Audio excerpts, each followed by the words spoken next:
Amin'ny anaran'ny Resy ny zanaka ary ny fanahy masina.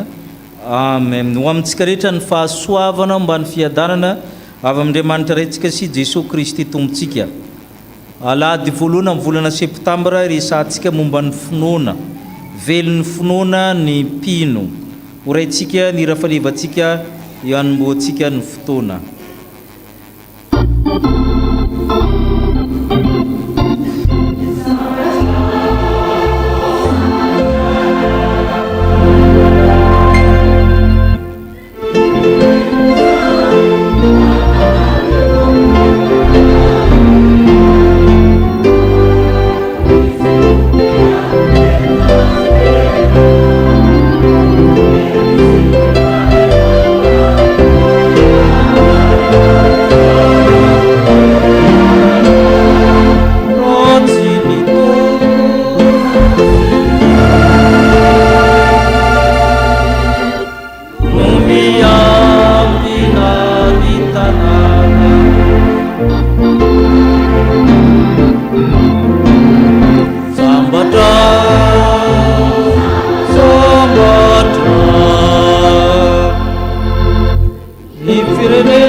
Isika ivavaka.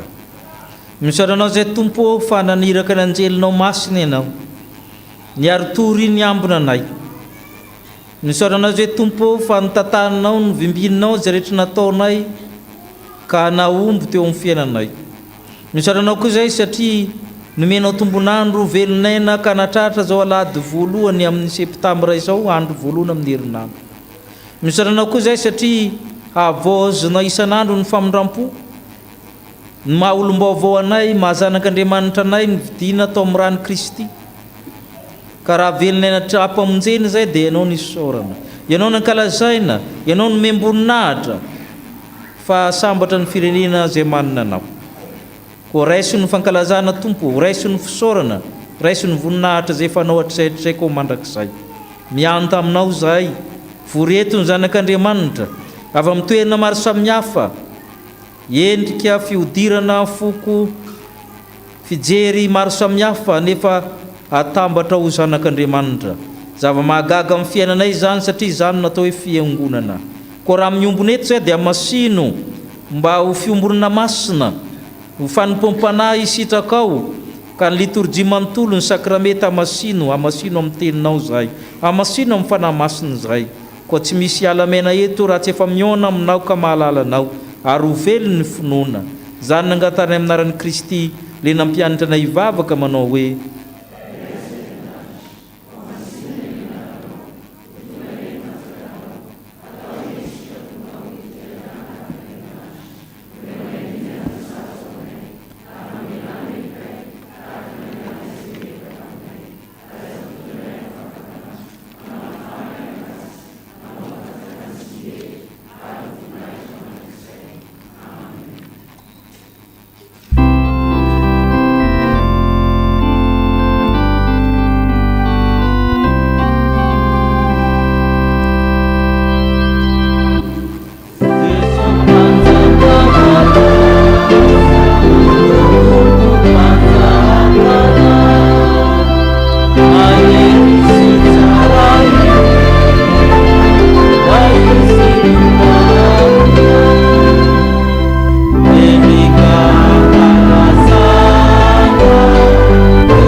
Mipetraka isika iaino ny sitrapon'Andriamanitra.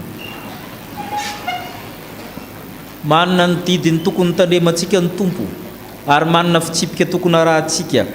Ampahana amin'izany no hita amin'ny Jakoba toko 2 ny 7:10. Jakoba toko 2 manomboka amin'ny 7:10. Hoy ny apôstôly masina: inona moa ny soa azo rahalahiko raha misy milaza manampinoana nefa tsy manana asa? Finoana rery va mahavonjy azy? Raha misy rahalahy na anabavy tsy manan-kotafy sady tsy manan-koanina isan'andro, misy aminareo manao hoe mandehana amin'ny fiadanany, mamindroa mivokisa, kanefa tsy omenareo azy tsinona zay tandrifiny tenany. Inona moa ny soa azo amin'izany?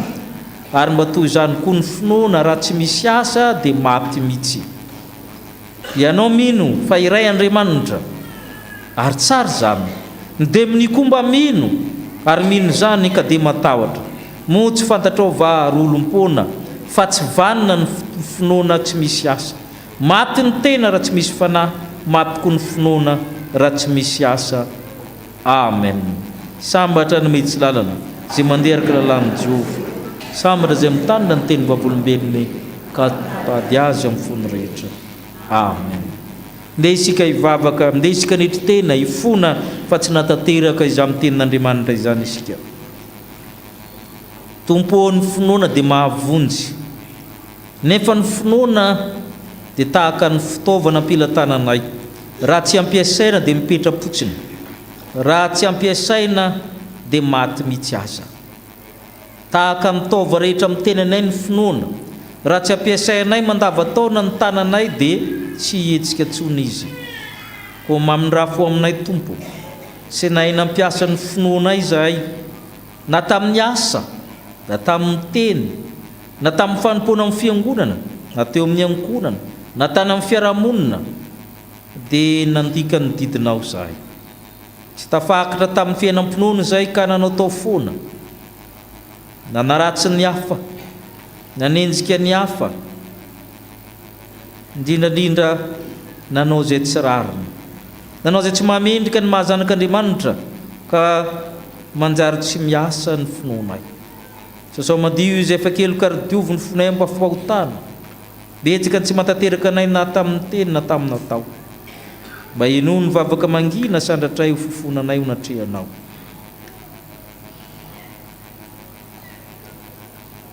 Mamindrafo aminay ry Jesosy zanaky Davida, mamindrafo aminay ry ray be fitiavana mpamindra fo, mamindrafo aminay ry fanahy masina mpanalalana sy mpananitra anay, no ny amin'ny anaran'i Jesosy Kristy irery ihany.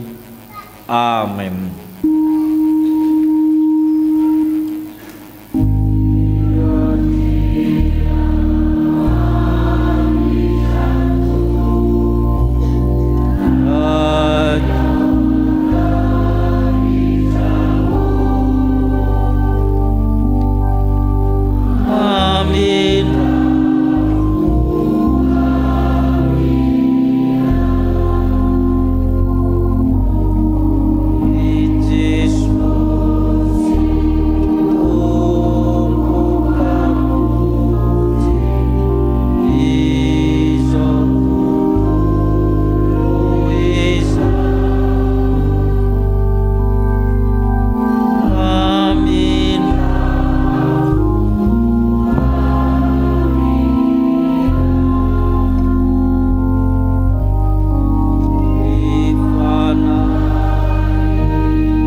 Sangana randrenteny somafaly anafaka atsika amin'ny fahotana ny Tompo. Hoe ny soratra masina ho ny Tompo. mandehana soamantsara ny finoanao no efa nahavonjy anao fa fahasoavana namonjena anareo amin'ny finoana ary tsy avy aminareo izany tsy avy amin'ny asa fa fanomezana avy amin'Andriamanitra no zany ry avana dia voavela sy voafavako ny fahotanareo ny aminaran'i Kristy Tompo samy amideran'ny Tompo isika.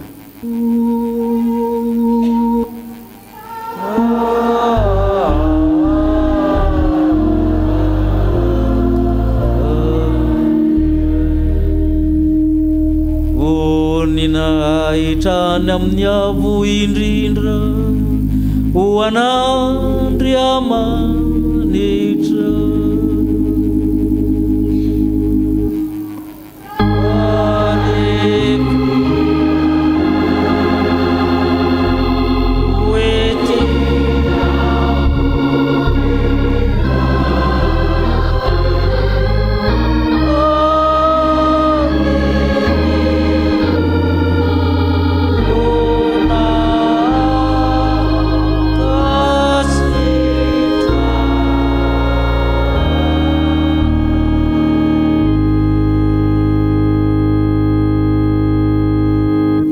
petraka amin'ny fifaliana antsika no nira voalahatra sady homanantsika amin'ny fankalazana ny tenin'Andriamanitra.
Andriamanitra tsika ry havana zany dia hita ao amin'ny Genesis toko voalohany andiny voalohany ka hatramin'ny fahaenina.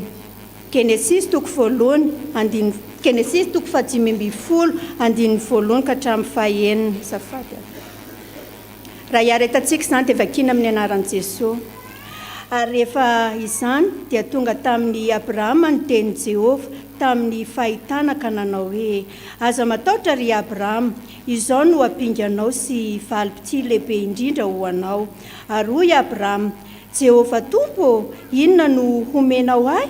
Fa izao mandroso fanterana nefa tsy mananjanaka, ary ho tompony ahy dia ilay Eleziara avy tany Damaskosy. Ary hoy koa Abrahama, indro izao tsy nomenao fara-mandimy, ka indro ny anankiray amin'ny ato an-tranoko no andovahay. Ary indro ny tenin'i Jehovah tonga taminy hoe tsy andovanao izany izy, fa izay ateraka ao dia izy no andovanao. Dia nitondra azy nivoaka teo ivelany ilay izy ka nanao hoe jereo ange ny lanitra ka isao ny kintana, raha mahisa azy ianao dia hoy izy taminy, ho tahaka izany ny taranakao, ary nino an Jehovah izy ka dia nisainy ho faminaniana izany.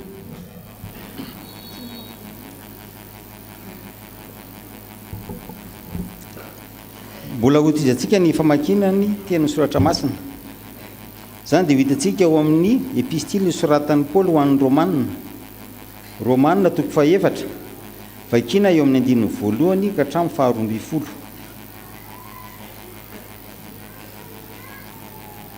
Romanina toko 4 ny 1 ka hatramin'ny 12.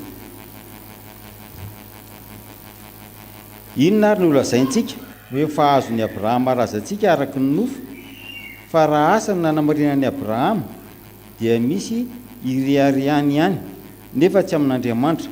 Fa ahoana hoy ny soratra masina? Ary Abrahama nino an'Andriamanitra ka dia nisaina ho fahamarinana izany. Ary ho an'izay miasa dia tsy hisaina ho fahasoavana ny karama, fa otrosa. Fa ho an'izay tsy miasa kosa fa mino izay manamarina ny ratsy fanahy dia ny finoany no isaina ho fahamarinana. Dia araka izany koa no ilazany Davida fa sambatra ny olona izay isain'Andriamanitra fahamarinana tsy amin'ny asa. Sambatra izay voavela ny elony tsy voasarona ny fahotany.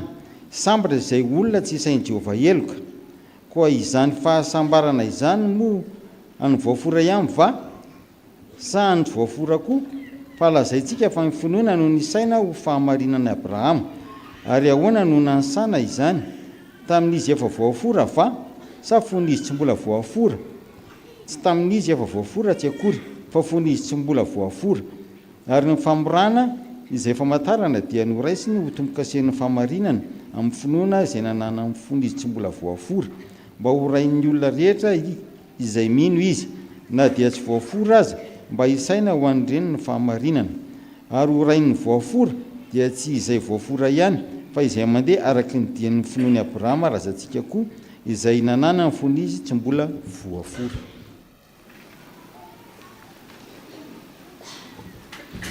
Manasantsika hitsangana handray ny filazantsara. Filazantsara araka ny Jaona. Jaona 7, ny anjiny fa 5:30 ka hatramin'ny anjiny fa 2:70. Jaona 7, ny anjiny fa 5:30 ka hatramin'ny anjiny fa 2:70.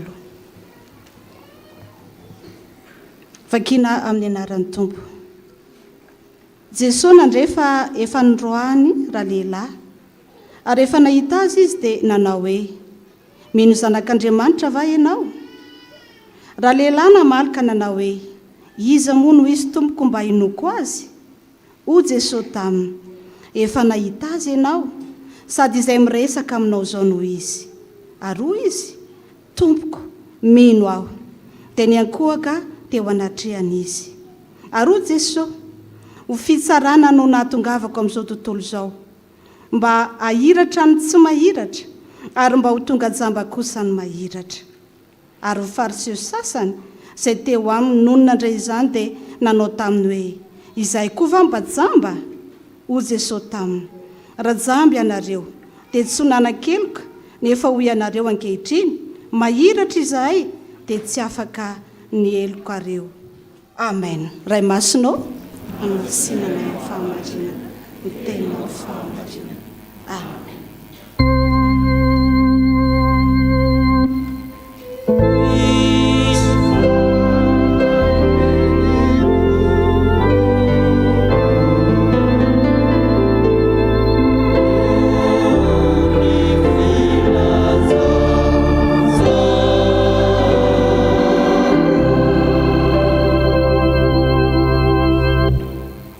Araka ivavaka isika.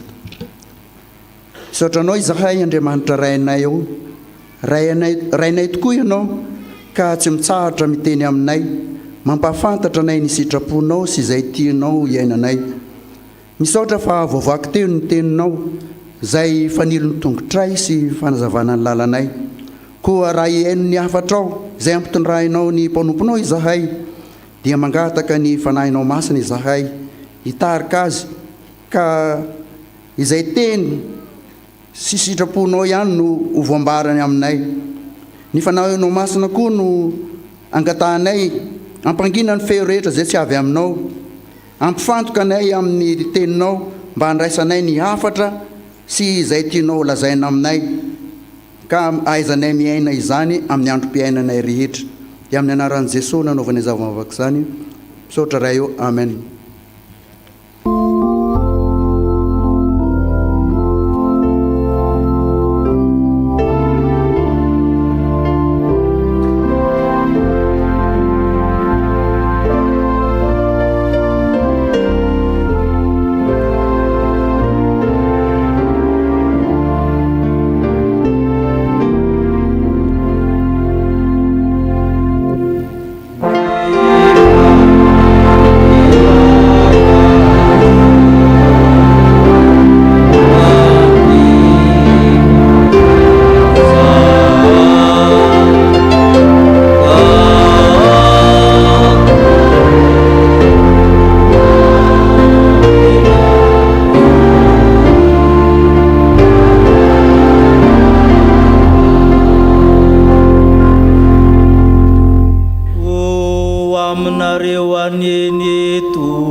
toerana isika iaino ny sitro-tenin'Andriamanitra.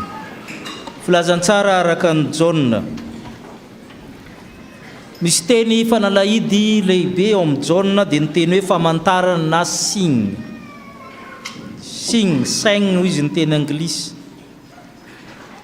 Ilazan'ny Jauna ny fahagagana amin'ny filazana sinoptika, zany hoe Matthieu, Marc, Luka, famantarana no hita ao na hery dinamisy.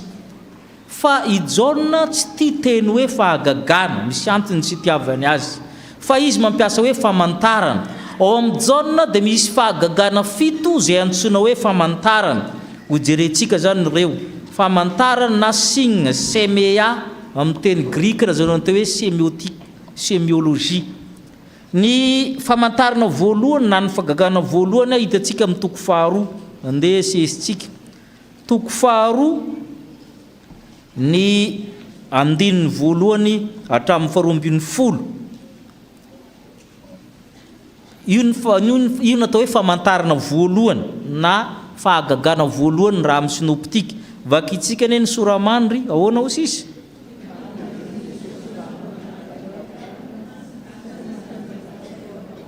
Dia vaky ny andininy faharoa ambin'ny folo, ny andininy faharaiky ambin'ny folo, azafady andininy faharaiky ambin'ny folo. Izany nataon'i Jesosy tao Kana any Galilea, ho voalohany mpamantarana ka naseny vonina aminy ary nino azy ny mpiamby. Famantarana voalohany io izany hoe premier signe. Dia ny faharoa zany hitantsika amin'ny toko fahefatra. Toko fahefatra ny andininy fahaenina amby efapolo hatramin'ny fahefatra amby 50. Toko fahefatra, io ny famantarana voalohany, deuxième signe. Vakitsika ny soramandry amin'ny andininy fahaenina amby efapolo.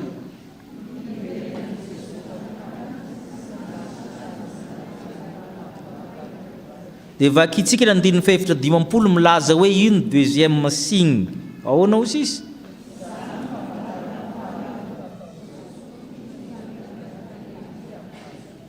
Famantarana faharoa, tsy miteny hoe fahagagana, famantarana. Famantarana fahatelo hitantsika amin'ny toko fahadimy eo ambany eo. Vakitsika ny soramandry.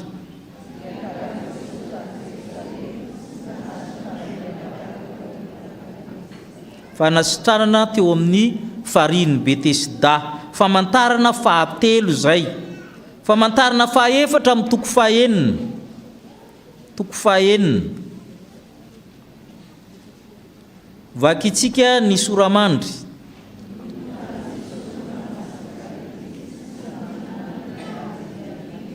Dia vaky ny andininy fahefatra ambin'ny folo, ahoana ho sisy?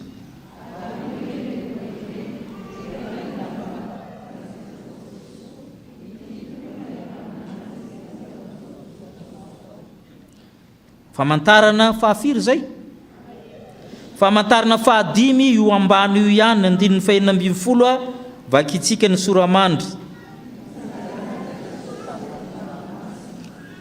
Dia ny famantarana fahafito amin'ny toko fahasivy, nakana ny vakiteny teo. Toko fahasivy, famantarana fahaenina io, vakitsika ny soramandry. Dia ny famantarana fahafito farany ny toko faharaiky ambin'ny folo. Toko faharaiky ambin'ny folo, vakitsika ny soramandry. Maninona moa i Jauna? 7 ihany ny fahagagana ny raisina. Any amin'ny sinoptika mahamanjato ny maro ny fahagagana nataon'i Jesosy. Fa amin'ny Jauna 7 ihany. Satria ny anazy tsy fahagagana fa inona ny filazana azy tsika? Famantarana na signe. Ny famantarana zany misy natao hoe signifiant et signifié. Ny mpanambara sy ny zavatra ambara. Amin'ny famantarana signe, le mpanambara ny zavatra dehibe sa ny zavatra ambarana. Mianatra kely tsika. Alao aka ohatra tsotra zany tsika zany ahaizanareo azy fa lasa cours magistral le 3e année 4e lettre zany, signifiant et signifié zany. Dia signe anankiray tompoko setroka. Matoa misy setroka, misy inona ao ambany ao? Ay, iza nandrahoanao sakafo le setroka sa le afo? azonareo mizay le mpanambara setroka le ambarany ny afoka izany zava-dehibe le mpanambara sa le ambara ay famantarana faharoa ny hafanana raha miakitra ny mari-pananao a maninona anao zay ka le thermomètre nentina amin'ny hôpitaly sa ianao ay ianao hitanareo zay mampiavaka hoe signe ny signe dia manambara zavatra ary alohan'ny avoloa ary misoratra hoe Antananarivo dia mipetraha eo anao raha lazana hoe efa tonga Antananarivo efa tonga signe io milaza fa ho Antananarivo ianao fa mbola tsy Antananarivo akory io mbola tsy tonga ohatrany ianao dia zay zany inona miteny John Resard raha miteny hoe tsy fahagagana ny hafa famantarana na signe ny zavatra ambara ny fahagagana ny zava-dehibe mijaona raha sitrana ilay jamba inona no ambaran'izany raha sitrana ny boka inona no ambaran'izany raha nahazo fahasoavana inona no ambaran'izany fa reny rehetratreny signe ny fahasoavan'Andriamanitra zay tsy hita maso inona no ambaran'io raha nahazo valim-bavaka ianao inona no ambaran'Andriamanitra aminao ary zay no matetika tsy eritreretisika le famantarana fito re misy zavatra ambara raha novan'ny rano divay izy dia manambara fa Jesosy ny fiainana ny divay manambara fiainana raha manasitrana ny jamba izy tabidio tsara fa i Jesosy amin'ny toko fahavalo miteny hoe izaho no fahazavany zao tontolo zao ka mila hazavaina ny mason'ny olona mistika an'io raha nanangana ny Lazarosy amin'ny maty izy dia miteny hoe izaho no fananganany maty raha namoko ny olona tsy omby 5,000 izy dia milaza ny fanasan'ny tompo raha mitsangatsangany tambony ranomasina izy dia milaza ny famonjen'ny Kristy izy amin'ny ohatra noho ny herin'ny zavaboary raha nanasitrana ny mpanompon'le zanak'le tandapa izy dia milava fa mitenin'ny Kristy dia ampy avonjy ny zavatra ambarany ary zay mahatonga hoe isaky ny famantarana mijaorona fito ireo a misy adihevitra na eo alohany na aorinany misy adihevitra io adihevitra io zany a manambara zavatra fa tsy le fahagagana loatra nefa ifahagagana iny toman'izy an'ny olona rehetra ndraindray amin'ny fiangonana samihafa inona no ambarany mba miteny aminao ve io inona ny dikan'io valim-bavaka azonao io le dikan'io ny zava-dehibe zay mahatonga ny John miteny hoe signe na famantarana ireo karazana fahasoavana fito ny teneniny teo hoe famantarana eto zany a ny famantarana fahaenina dia milaza Jesosy ny fahazavany zao tontolo zao ka tokony ino azy ianao izay ny nakana le vakiteny tamin'le jamba teo jamba sitrana ka famaranana ny tantara io no niteneniny sika tamin'ny vakiteny teo itantara io zany rehefa nandeha dia ny farana amin'ny famitaniana avy eo mino ny zanak'Andriamanitra va ianao Jesosy tamin'le jamba 5:3 mino ny zanak'Andriamanitra va ianao resaka finoana n'le mazava ny famitaniana eto izy mo izy izy efa nahita azy ianao ary za miresaka aminao no izy kristianina velon'ny finoana ny olona mino an'le mazava velon'ny finoana dia olona niaona tamin'i Jesosy ny famitaniana dia niaona tamin'i Jesosy ve le olona andeha rahatsika ny tantaran'le jamba ny jamba zany a teo amin'ny fiarahamonina jiosy tamin'ny andron'i Jesosy dia farahidiny io ny mpanota indrindra averina amintsika foana fa misy antokony olona efatra no faraglasy ny mpanota indrindra teo amin'ny jiosy dia izavy zareo moa ny jamba ny boka ny mpivarotena ary ny mpamorietra re zany a azo tsy arabaina amin'ny fiarahamonina azo tsy aravanana azo tsy alevina rehefa maty fa re zany a dia mitovy amin'ny alika ary vokatry ny fahotana reo ka tsy azo kasikasina Andriamanitra rery no afaka manasitrina nyreo olona efatra reo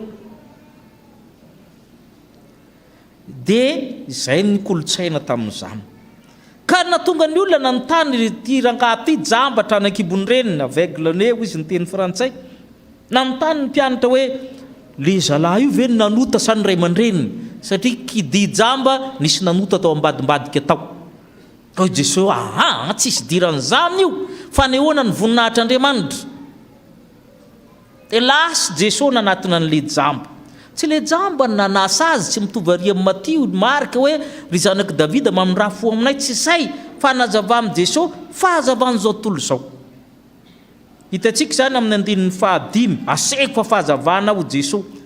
Jaona toko fahasivy eny andinin'ny fahadimy eo misy le fanontania izy ve nanotasa ny ray aman-dreniny tsy zany ho Jesosy.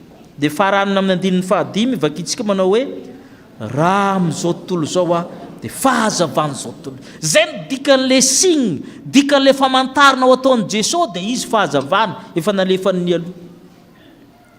Anatina an'le jamba inona moa nataony fianarana amin'ny sekoly alahady nandrora tamin'ny tany izy nanao fety izy nosorany ny masony a dia hoy izy endana amin'ny sasary lavitra amin'ny fariny Soloamo.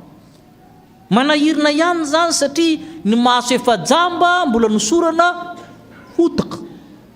Tainombona antsenjin-davako izy nareo dia maninona moa? Dia avy eo mbola irahana lavitra be ry koa ianao efa jamba efa mitapenana koa le maso a fa nandeha le jamba. Ary eo le fiaonana amin'ny tompo. Nandeha izy. Nino izy? Zay le olona niaona tamin'ny tompo zay. Tsy mbola hitany maso zany Jesosy zany fa nino izy? Rehefa nandeha izy ka nanasa izy amin'ny fahafito dia niverina nahiratra. Niaona tamin'ny Jesosy. Ny olona niaona tamin'ny Jesosy dia mankatona dia sarotra aza ny zavatra mpanaoviny azy. Ary ny faharoa mahalala tsara amin'ny tantarany miaraka amin'ny Jesosy. Rehefa niverina nahiratra le zalahy namitanin'ny olona be dia be ny namitany ny fariseny ny mpanora-dalàna ankety be manadala mihitsy. Jereo tsara ny fitanisany amin'ny andinin'ny faraika ambin'ny folo. Mba vakitsika hoe ary namaly izy ka nanao hoe ilay lehilahy atao hoe Jesosy nanao feta dia nanositra ny maso ka nanao tamiko hoe mankanesa ny Soloamo dia sasao ny masonao ka dia nandeha nanasa azy ka dia nahiratra. Tsy rairay fantana atao hoe succès historique. Ny fiarahany tamin'ny tompo miainga ho izy misy lehilahy iray atao hoe Jesosy nanao fety izy nosorany ny masoko ny rahana ny ankary nandeha aho izy dia niverina nahiratra. Ianao ve mahalala ny tantaranao ny arahanao tamin'ny Jesosy? Sa mandeha mivavaka fotsiny dia mandeha mivavaka. Fa ny olona niaona tamin'ny tompo dia mahalala tsara teto aho ny aingana dia nanketo aho dia nankary tamin'ny fiainako. Zay natao hoe ny olona niaona tamin'ny tompo. Mahalala tsara midingam-piainana ny arahany tamin'ny tompo. Ary tsy mitsanga menatra, tsy matahotra rahonana. Satria i Jesosy manko nanasitrana tamin'ny andro sabata. Zay ny olana. Ary zay miaraka amin'ny Jesosy zany efa niteneny zalahy hoe ahongana tsy mahazo mivavaka intsony amin'ny sinagoga. Ny ray aman-dreny ny atakataka zanakay io marina io fa efa ngeda be io aloha anontany io izy. Ny alaala bala zany ny ray aman-dreny. Fa izy sa nijoro vavolombelona. Na dia ny rahonany zareo azy izy mbola mijoro izy. Tsy matahotra fanenjeny izy. Na mitanina impirimpiry. Tsy niala izy. Zavatra ray loha ihany ny fantatro izy ninona teneninareo. I was blind, no I see. Jamba teo aloha fa mahiratra aso. Ka tsy zany no vezivezinareo fa zay ihany ny fantatro izy. Zay ny olona niaona tamin'ny tompo zany dia olona tsy matahotra fanenjena. Ary zay mahatonga azy olona mahiratra. Zay olona niaona tamin'ny tompo. Zay ny voalohany.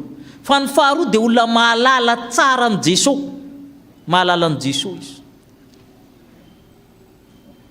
Ny fahitamin'ny olona ny Jesosy dia mpanoto. Mpanoto zany lehilahy zany ozy izy. Vory zareo fariseo mpanora-dalàna. Satria maninona moa? Tsy vita iny fahotana telo manko nataon'ny Jesosy. Voalohany zany miasa amin'ny andro sabata.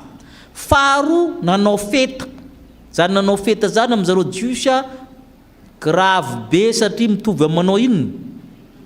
Manao briky. Inona nataonareo efa manao briky? Tsy tany sy fotaka. Efa mitovy amin'ny manao briky zany. Fahatelo mbola nirahana lavitra tary koa le olona. Mpanota zany ozy izy. Dia namaly le zalahy hoe lehilahy mpanota aveo za afaka manala fahotana satria ny dikany hoe manala fahajambana dia manala fahotana fa nresantsika teo ny kolotsaina jiosy ny fahajambana dia avy amin'ny fahotana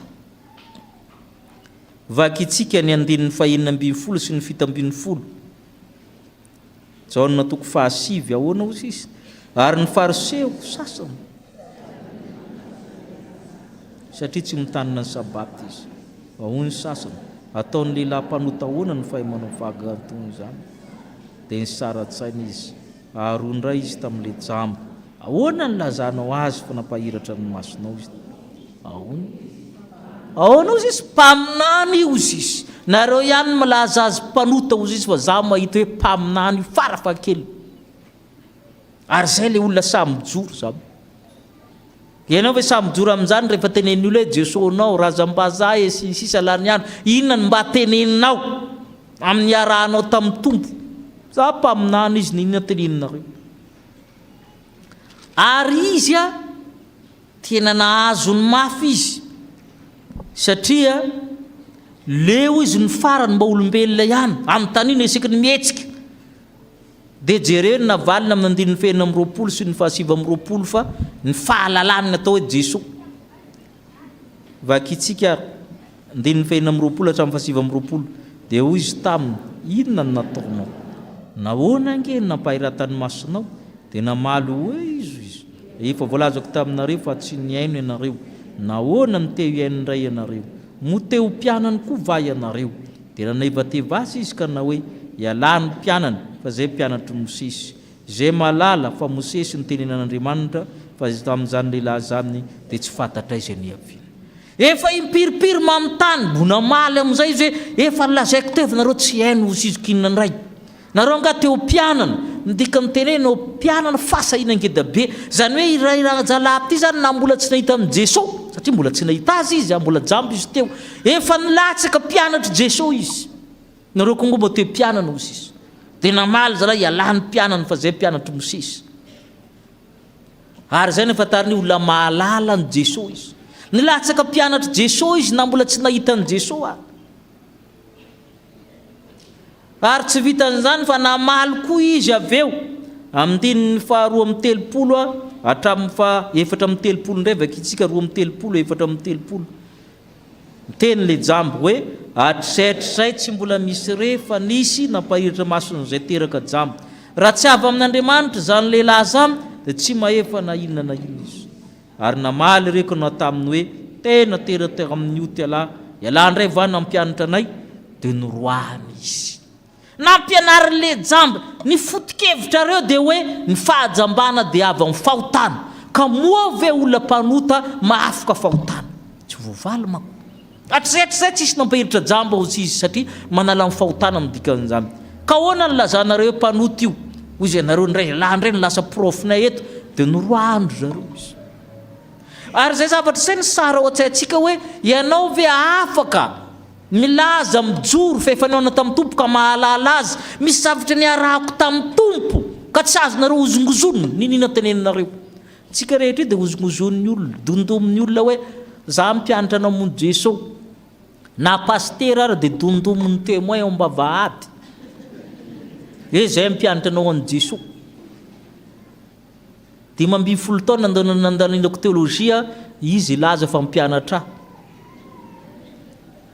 tsy mamaly satria tsy ampiady fahalalana fa manambara amin'ny fotsiny hoe zany iarahako tamin'ny Jesosy zany ny fantatro dia tsy ho azonao naovinana oviana ary za tsy mivadika amin'izany niarahako taminy tsy laza fahaizana teolojia aminao fa niarahako taminy fantatro niarahako taminy zay nataony fantatro ary za niaona taminy ary mahalala azy ampy azy zay fa tsy resaka aminareo zavatra hafa ary anareo tsy aza miresaka amiko zavatra hafa intsony ampy zay raha dia tsy manao ady hevitra teolojia ary ity jamba ity zany rehefa niroahany zareo nanatona azy Jesosy jereo fa misy sariteny ao amin'ny Jaona mila fanalahidy ny 5:30 zao ny vakitsika ahoana ozy izy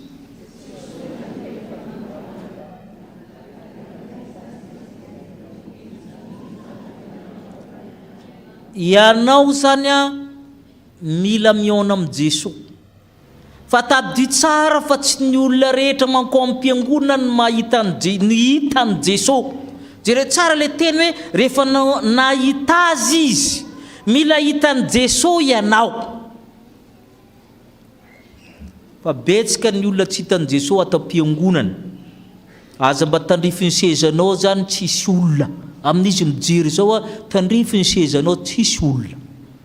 Satria ianao maninona? Tsy hitany ianao.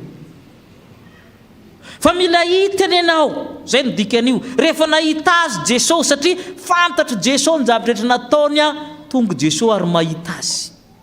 Mila hitany Jesosy ianao fa tsy ny olona rehetra mankaty am-piangonana akory no hitany Jesosy fa seza banga no hitany eo. Seza banga. Ary zany dika amin'ny teny Apokalipsy misy soratra amin'ny andrany mahazanak'Andriamanitra zay ihany no hitany Jesosy ato am-piangonana. Tsy haiko na firy ny banga atao amin'ny fiangonana zao. Fa izy fotsiny fantatra hoe misy banga. Dia Jesosy zany amin'ny teny hoe rehefa hitany Jesosy izy dia na amin'ny tany iny hoe mino ny zanak'Andriamanitra va ianao. Amin'ny tany ianao Jesosy. Jerentsika ny valitenin'le zalahy zany afantaranao fa olona misaina izy ny andininy fa 9:30 no vakitsika indray ahoana ozy izy. Raha lehilahy namaly azy ka nanao hoe iza moa izy tompoko mba inoko azy. Ary Jesosy vakitoizatsika amin'ny 7:30 ary io Jesosy taminy efa nahita azy ianao sady zay miresaka aminao no izy. Ile zalahy zany a na i Jesosy ny eo alohany eo efa fantany fa io Jesosy eo vao nahitany Jesosy izy a taloha manko izy jamba avy eo ny raha natany a niady hevitra tamin'ny fariseo a mbola tsy nahitany Jesosy izy aloha. Dia iza moa izy io izy? Iza zany zanak'Andriamanitra zany? Ianao Jesosy efa hitako fa iza?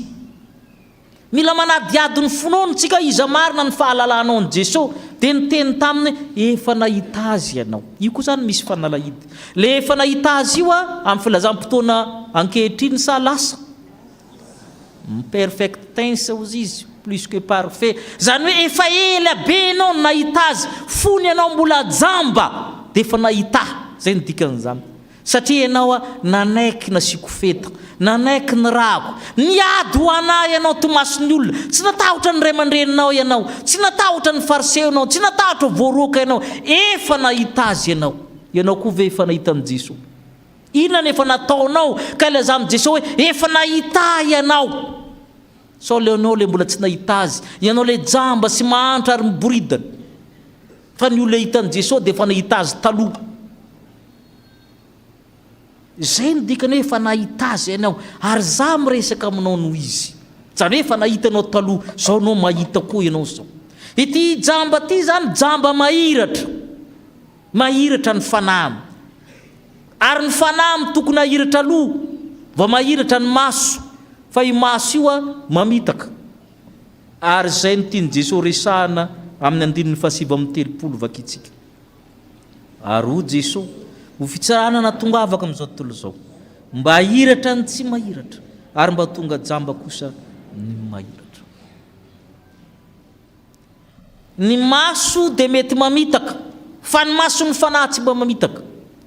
Rehefa manao ny théorie d'observation dia l'observation peut induire à une erreur. Voir les bâtons dans l'eau. Raha misy tena mahitsy be latsa ao anatin'ny rano dia jereo. Fa maninona le tena rehefa jerenao anatin'ny rano? Mivilana. Ary tsy afaka manala an'izany ianao fa tsy po anatin'ny rano ny tena anankiray fa mivilana le anatin'ny rano. Zay ny sary azon'ny masonao. Zay ny sary azon'ny masonao. Ary zay mahatonga an' Jesosy hoe raha vao miseho milay nareo fariseo miseho mahitahita nareo ny tena jamba kay fa ny ao anatiny tena fahajambana. Fa ny olona ny ao tamin'ny Jesosy no mahiratra ary mahalala an' Jesosy. Zay koa zany mbo jamba ho zareo. Jamba nareo Jesosy tady tsy afaka ny elo kare. Ary zay nampiavaka ny Abrahama. Tsy nanana lalàna zany Abrahama, tsy nanana didy folo, tsy nanana mpaminany, fa nivakiana teo Abrahama nino an'Andriamanitra dia nisaina fahamarinana zany. Mpankatoa izy, miala amin'ny havanao sy ny renao dia lasa izy. Mankanesa ry dia lasa izy. Atao fanatitra ny zanakao dia nataony. Fankatoavana ny finoana. Zay mampiavaka ny Abrahama. Fa tsy nanana lalàna da didy folo izy, tsy nanana fiangonana izy, mbola tsisy mpisorona tamin'izany, tsisy mpaminany, tsisy ninninina. Fa ny finoana dia mahiratra ao anaty. Ary zany ny ampianariny hoe ny famantarana fahaenina dia ny momba ny fahazavana ao amin'ny Kristy. Tazanao ve zany fahagagana zany? Niona taminy venao manana tantara niarana tamin'i Jesosy venao ary tantara tsy azo ozongozonina. Niza iteny ianao, niza naratsy ianao. Ary afaka mijoro venao fa mahalala an Jesosy ka miaro ny finoanao. Niza naratsy an'izany Jesosy zany. Afaka manao an'izany mandrika ala amin'ny olona satria noroahan'ny olona le jamba. Zay ny tiany Jesosy aminao raha te velona amin'ny finoana ianao. Mila mahatsiaro anao fa tena miona amin'ny tompo. Miona amin'ny tompo venao amin'ny W, rehefa mihira venao miona amin'ny tompo. Rehefa mitendry zava-maneno ve miona amin'ny tompo. Rehefa mivorana amin'ny sampona ve miona amin'ny tompo, samy fanasa vangy sy fanamparana ditra. Tena miona amin'ny tompo ve ny zavatra ataony fiangonana, ataony sampana. Ary mahalala amin'ny tompo ve ny olona ao ka afaka mijoro hoe tato nahitany amin'ny fahasoavana. Jamba teo aloha fa mahiratra azy zao, tsy resinareo tsony. Afaka mitena an'izany ve ny fiangonana, mijanaky ny chapelle. Fa zay ny nataony le jamba. Ho amin'Andriamanitra reny ny voninahitra, ho aminareny ny fahazavan'i Kristy. Amen.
Hiara iombavaka isika.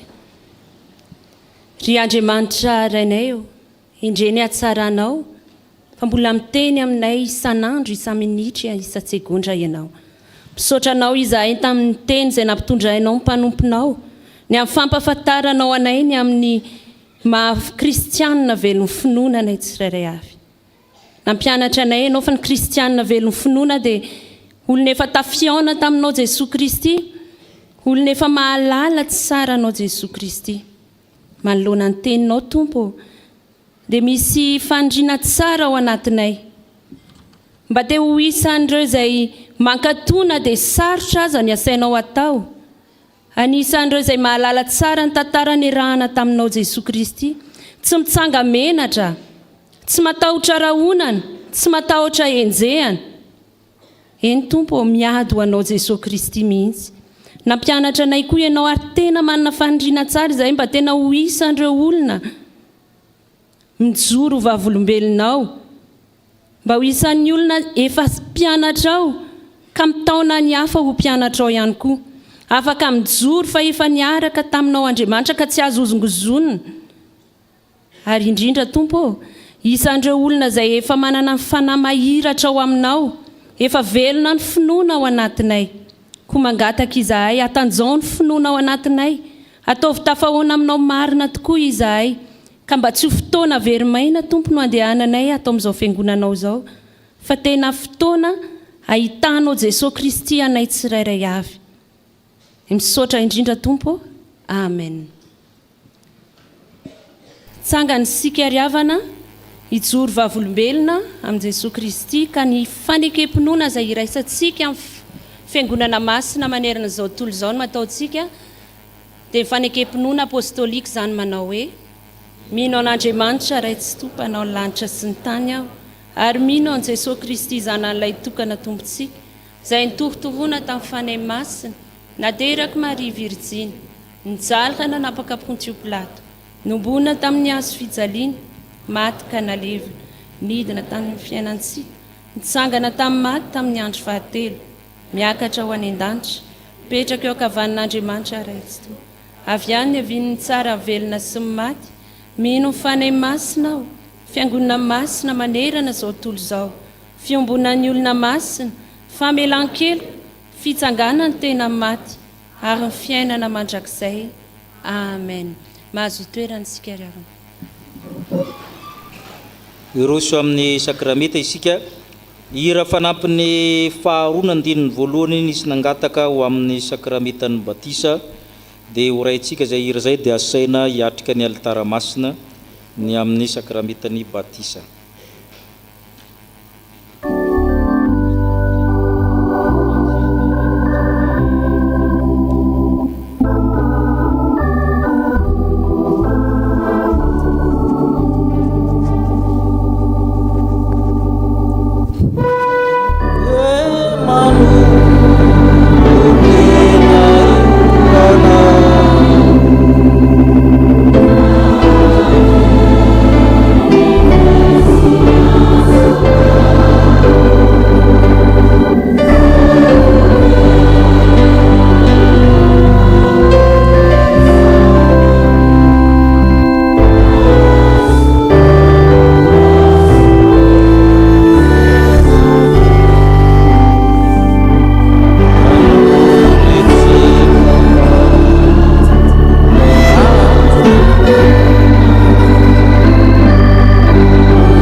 Fotoana hafa zany le batisa, toy izy atsika le hira teo andinin'ny faharoa dia asaina ny havatsika izay ho atokana ho mpandray ny fanasan'ny Tompo.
Fiavana noho ny fahasoavan'Andriamanitra sy ny fotonan'ny fiangonana fifaliana ho antsika mandray ty zanak'Andriamanitra mba iombon-databatra amin'ny tompo iray aina amin'ny Kristy.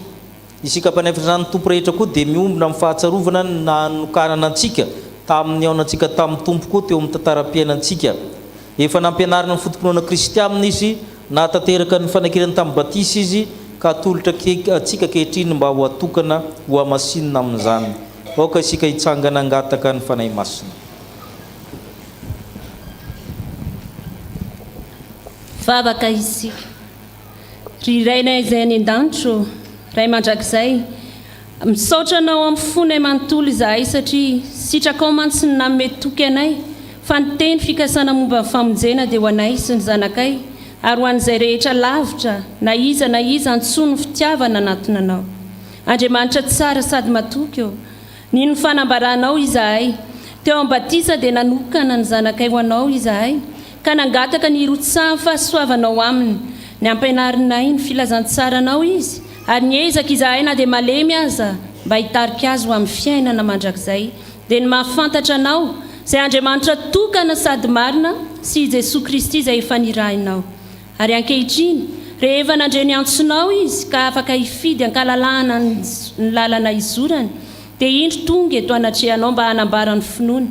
Tompo, mba enory ny vavaka rehefa miakatra eo aminao ho azy ireo. Raha izy koa zahay rehetra anio ho amin'ny firaisana masina aminao amin'ny anaran'i Jesosy Kristy zanakao mpamonjy anay no angatahanay izany ho azy ane ary ho anao ray any an-danitra sy ho amin'ny fanahy masina ny dera ny laza ary ny voninahitra mandrakizay. Amen. Hipetraka ny fiangonana. Hoenotsika ny teny fanorenana izao fanokarana izao. Ho ny tompo izaho ny mpiandry tsara. Ny mpiandry tsara manolotra ny ainy amonjy ny ondry. Raha misy olona ta hanaraka aoko izy andaminy tena sy tonona anaty fijaliany ka hanaraka. Fa na iza ny tamonjy ny ainy dia avery azy. Ary na iza navery ny anony amiko dia azo izamy. Fa inona moa ny soa azo ny olona raha mahazo zao tontolo zao kanefa very ny ainy. Inona ny meny olona takalo ny aina. Fa na izy anao ny sitrapony raiky izay nandanitra dia izy ny raha lahako anabaviko ary reniko ary amin'izany nazovina nay ka natrehan'ny olona ekeko izy natrehan'ny raiky izay nandanitra. Nazovy no andah natrehan'ny olona ho laviko sy izy io natrehan'ny raiko izay anandanitra. Amen. Noho izany dia misy fanekena ilain'ny fiangonana ho valinao arak'izay sitraky ny fonao. Ianao va amin'Andriamanitra raintsika paratsika sady raintsika nandanitra izay tiantsika ka manomeny Jesosy Kristy zanany latokana izay maty sy nitsangana tamin'ny maty ho famonjenantsika. Mino ny Jesosy Kristy zanany izay manome famelan-keloka sy fiainana mandrakizay ho an'ny mpanota rehetra mibebaka ka manaiky azo tompo sy mpamonjy va ianao. Mino mankatoa aho. Moa ianao manaiky ho amin'ny tenanao ny fanekirana tamin'ny batisa izay efa nandraisanao ny fanomezan'ny fanahy masina. Ka izany fanahy masina izany mahatonga anao mizotra amin'ny lalina fiainana Kristy aminy. Ka ezaka ianao no tian'Andriamanitra ka toy ny sitrapony, ahatsara ivavaka, hamaky beboly, hamonjy fanompoam-pivavahana sy fanasana masina izay adidy sy tombotsoan'ny mino. Manaiky ny odisy ankatoa aho. Okaranao todika amin'ny fiangonana hanona ny anaranao ary hamaka mpahabe maso izany fanekenao izany. Izao andriantrona mity miantsy dia manaiky sy mino fa Jesosy ny tompoko sy mpamonjy ay. Voavelany eloko ary azoko ny famonjeny. Ekeko ny odisy anmpiasa amin'ny foko rehetra dia nanapa-kevitra aho ny andray ny fanasan'ny tompo izay ny onim-pino, ny fanekeny, ny famonjeny sy ny fampihavanana ataon'i Jesosy Kristy. Ekeko fa ny soratra masina no anbaran'ny tompo amin'ny fiangonana sy ny mpinsaray ny sitrapony koa ezaka aho ao ambany fitarihan'ny fanahy masina ny andinika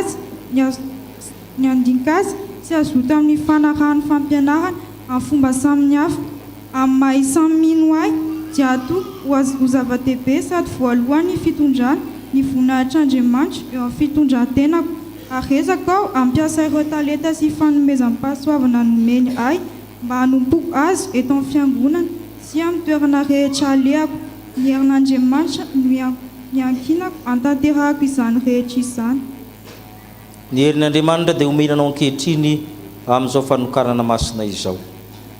Andrian'ny tronona mity ny antsa. Noho izany fanekena nataonao teo izany dia amin'ny anaran'ny Ray sy Zanaka ary ny fanahy masina dia manokana anao izay Manamasina anao zay, mitsodrananao zay, ka mandray anao isan'ny momba ny tenan'i Kristy. Asainay anao andray anjara miaraka amin'ny ankehitrina amin'ny fanasan'ny Tompo. Ary Andriamanitra ilay tsy toy izay efa niantsana la tamin'ny maizina, ho amin'ny fahazavany magagany no hatanteraka sy ampy miorana amin'ny toetranao. Ho azy ny fanjakana mandrakizay ho aminao ny fahendrena. Mahery sy mahatanja fa amin'ny Tompo momba anao.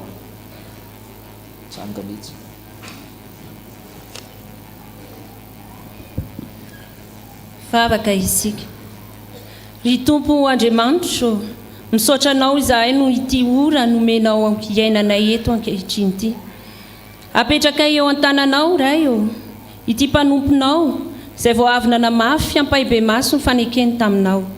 Ianao ry Ray Andriamanitra no niantso azy, ko namaly izany antsonao zany izy. Ta io ny fanapa-keviny hitoetra ny fatokinanao, ka mba omeo azy ny hery haharetany amin'izany. Noho ny fanahinao masina, ianao ihany no aoka nomana azy, anatona ny latabatra ao masina sy ampiditra azy amin'ny firaisana amin'ny zanakao. Ataovy marina ny fibebahany, matanjaka ny finoany, tsy azozongozonina ny fanantenany, ary mahery ny fitiavany. Aoka hifikitra mafy amin'ny marina izay mahavonjy izy, ka hiasa lalandava mba hitombony amin'ny fahalalana izany.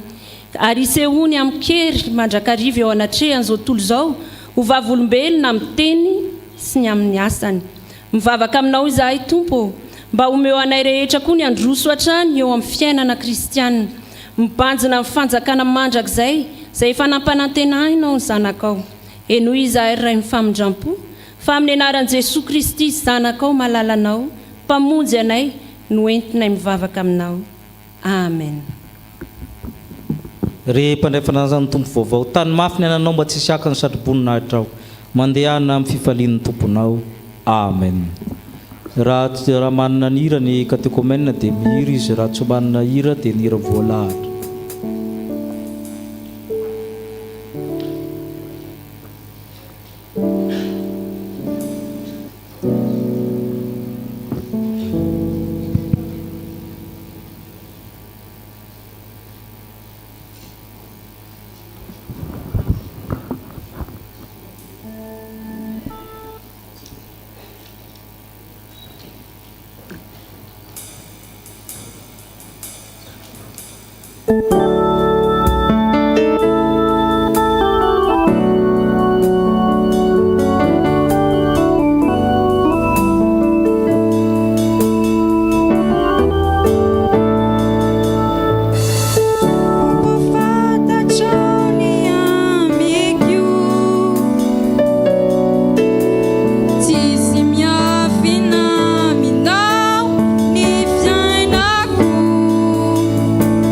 Pira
tonga amin'ny fotoanany fanaovantsika ny rojombavaka isika isam-bolana izay ombonantsika tahaka ny rojo amin'ilay hoe mivavaka aza mitsahatra. Dia ireo izay tonga tsingerin-taona amin'ny volana septambra hitsangana hoentina mbavaka Rabel fiangonana. Ireo izay natsiaro fahasoavana manokana hiderana ny tompo hitsangana. Ireo izay marary sy manana ny marary hoentina mbavaka hitsangana.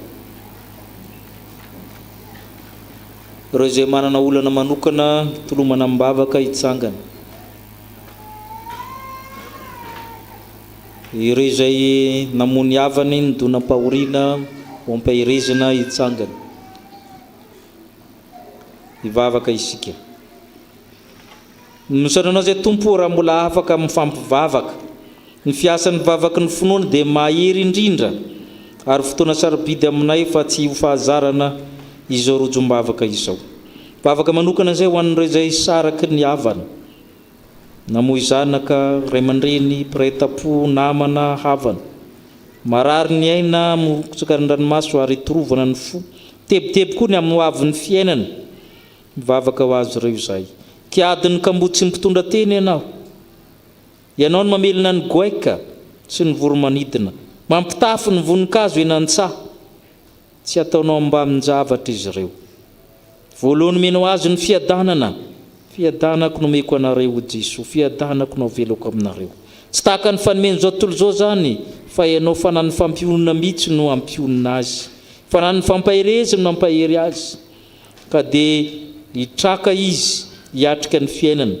Ary na mahatsiaro ny havana nodomandry azy izy dia zarintsika sy ehy ary velom-panantenana. Ka apetraka amin'ny hoavin'izy ireo, apetraka aminao, ho ampelatananao izy rehetreritrretiny, na asana fianarana na fivelomana na ny fahatsarovana na ny fihavanana. Misy ny manana olana eto aminay, amin'ny zanany, amin'ny tenany, amin'ny vatiny, amin'ny fiarahamonina, amin'ny fitsarana, ao ny anamponja, ao ny diratrosa, ao ny kely fivelomana, ao ny sangodina maro samihafa tsy haivahaina amin'ny fiarahamonina. Aseho ifantananao tsy fofa mavonjy ary sofinao tsy lalindalovina famahary. Raha miasa ianao dia tsisy maharomboka ny ampelantananao. Miasa isan'andro ianao. Tahaka izany koa ny zanaka dia ny ray ny miasa koa ny zanaka. Dia miasa ianao anatin'izy ireo. Analany aizy na seho fahazavana ianao. Kamiona amin'izy ireo. Mampahalala azy ireo ny sitraponao. Ka ome vahaolana izy. Misy ny marary amin'ny toerana maro samihafa na atao am-piangonana azy. Hikasika azy ireo ianao ny ozatra ny nofony tonona ny saina ny fanahy. Anome hery ny fanafody ampiasaina, anampatanjaka ny finoana, hiaro ny aina tsy hidina nan-davaka. Ianao efa nanasitrana amin'ny Ezekia. Sy ireo marary hafa koa mbola manao izany ianao. Mampiasa ny dokotera ianao, mampiasa ny finoana koa ianao, ny olona manana mifanomezam-pasavina maro samihafa. Ka ianao no antenenay hikasika azy ireo, nala ny fanaintenana, amerina ny fahasalamana. Andriamanitra no ametrahanay koa izy rehetra manorosoranay amin'ny fiainana, karazana retitsaina na ara-panahy, ianao no manala ny rofo rehetra.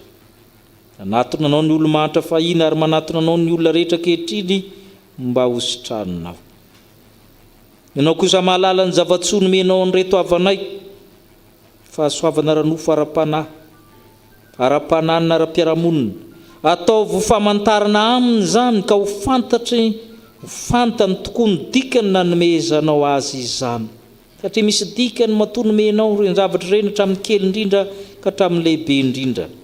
Mba atao famantarana tokoa izany eo amin'ny fiainany ka ho tononony aminao, tononony amin'ny olona fa niona taminao izy ary nisitraninao, nitarihinao izy, nirahanao izy ary nataonao mahiratra teo amin'ny fiainana.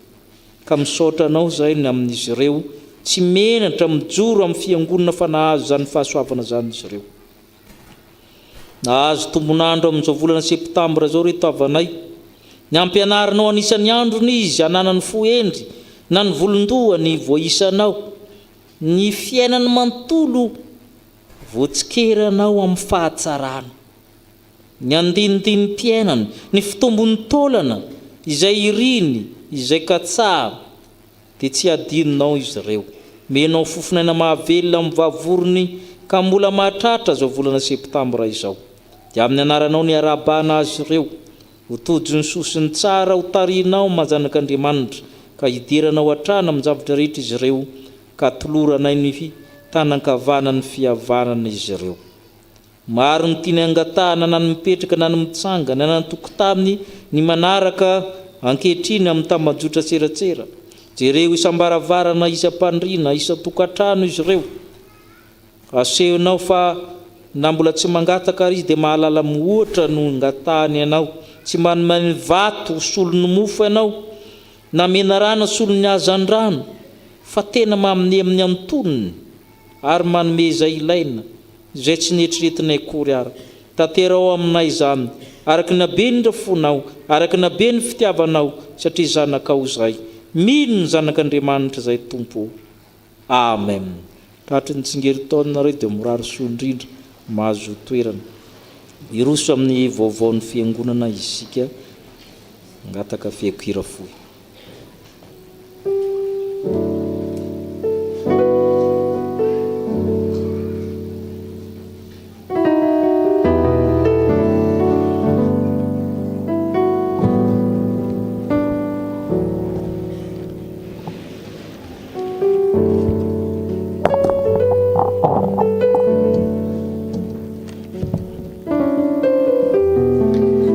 Mampitomboina aminareo rehetra ny hery havana, fahasoavana sy ny fiadanana avy amin'Andriamanitra ray antsika sy Jesosy Kristy Tompo. Amen. Toy izao indray ny vaovao ray izao marain'izao.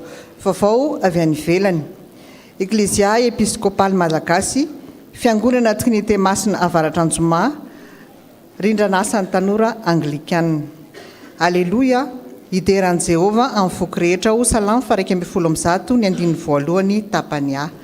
Ho an'ny rantsana Taniketsa, chapelle militaire Ampaibe, antony fanasana concert. Ho aminareo ny fahasoavana sy ny fiadanana avy amin'Andriamanitra ray antsika sy Jesosy Kristy Tompo. Ho fankalazana ny 15 taona ny joroany ny amboara-peon'ny Trinité Masina Avaratra Anjoma sy ho fanomezam-boninahitra an'Andriamanitra dia fifaliana ho anay ny manasanareo anatrika ny antsapiderana izay ho tanterahan'ny Taniketsa.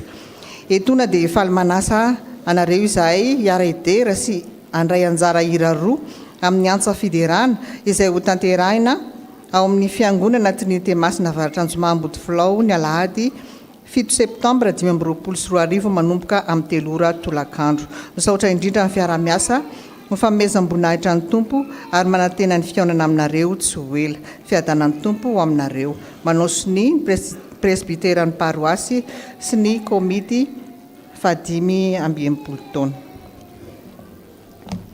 Avy amin'ny mpitandrina sy ny biraon'ny fiangonana.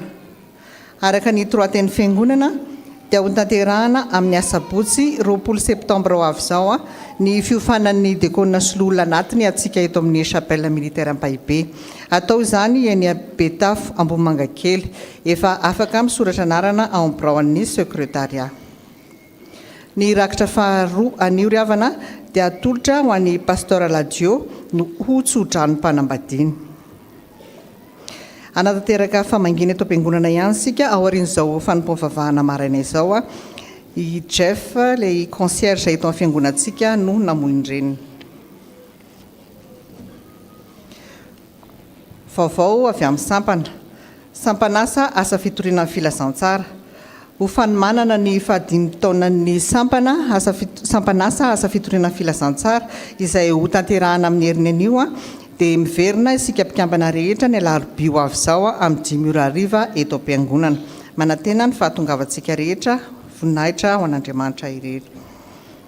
Avy amin'ny komitin'ny liturjia, ilazana isika komitin'ny liturjia fa araka ny fanao isam-bolana dia ivory isika rehefa mirava orin'ny fanompoam-pavahana. Manantena ny faharetantsika rehetra ho voninahitran'Andriamanitra, tiantsika Jesosy. Avy amin'ny sambana safif fiadanana, mijanona ny mpiandry rehetra rehefa mirava ny fiangonana. avy amin'ny sampana sekoly alahady misaotra an'Andriamanitra fa vita somatsara ny fitsidiana orinasa tamin'ny alarobia 3 septambra lasa teo 5 ny ankizy nandeha ary mpampianatra 8 solotenan'ny baraon'ny fiangonana iray. Anio hariva amin'ny 2 ora ny fiangana eto am-piangonana ho an'ny Ratsanatany-Ketsa izay anatotosa ny hetsika fitorianan-kira eny amin'ny Trinité Masina avaratra Anjoma. Antsoina ny komity sy ny ray aman-dreny ny mpampianatra ny mpianatra 12 taonany miakatra anatrika ny fivoriana fa ny manana ny fidiran'ny mpianatra sy amolavolana ny 3T 420 ny sampana sekoly alahady. Izany dia ho tanterahana ny alahady 20 septambra ho avy izao amin'ny 7 ora maraina eto am-piangonana. Misy ihany koa ny hetsiky ny sekoly alahady Foibe izay atao eny Antsahamanitra ny sabotsy 20 septambra tontolo andro. Koentanina ny ankizy mpianatra sekoly alahady soratra anarana farafatarany ny alahady 14 septambra ho avy izao.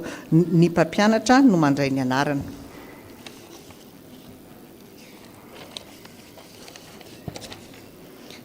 Rakim-pisaorana isaotra ny Jehovah lalandava eo ambavako mandrakariva ny fiderana azy. Salamo fa 430 ny andininy voalohany.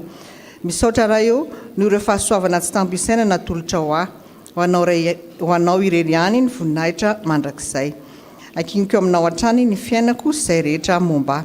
Rakim-pisaorana ho atolotra ho an'ny Révérend Docteur Rakotsafy Mikael sy ny vondrona mpanazava.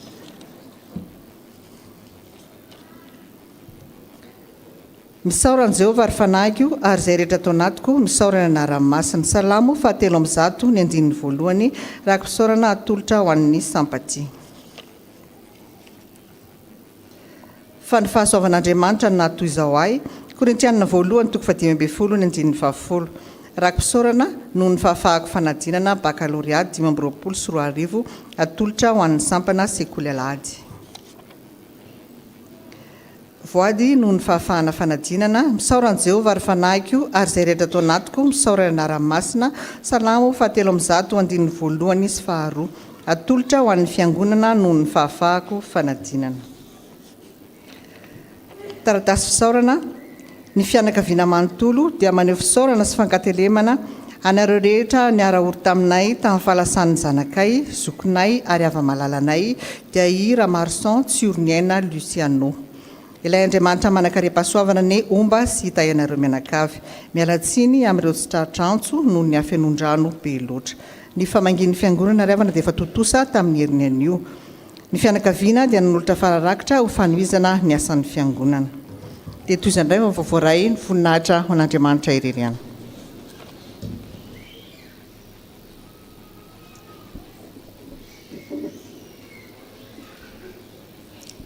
Misaotra ny tompontsika ny amin'ny vaovao rehetra izany ny andian'ny antso raika amin'ny 2 zay ny anaran'ny promotionnay tary amin'ny faculté dia feno 20 taona nampitandrina manomboka aminao fankalazany zay amin'ny oktobra io dia anasanareo za amin'ny promotionnay zany 20 ihany zay ao anatiny fa anatin'ny 20 zany anisan'ny mba sangany teo amin'ny FJKM ao anatin'izany 20 zany zay manana docteur en théologie anankitelo dia manana zay olona 3 amin'ny Foibe zany mpianaikitra Foibe sy ny sisa ary eto manana didina amin'ny Tananarivo zay eo amin'ny 10 eo fa ny lavidavitra amin'ny Tananarivo zay zany ny 10 dia ohatra hoe pasterany Ambondrona Etsy pasterany Faravohitra Avaratra Anosy Vavaka Antarandolo Fianarantsoa dia promotionnay ireo dia mangataka atsika zany tondram-bavaka ny zany jobily volafotsy zany amin'ny promotionnay andian'ny antso raika amin'ny 2 iroso amin'ny rakitra isika eo ny antokopira eo ny dekona andamina antsika amin'izany misy ny fanaisana fanasany tompo imbonana amin'ny fanasany tompo vaovao asaina ianao vahiny na tompotrano miomby-databatra miaraka aminay.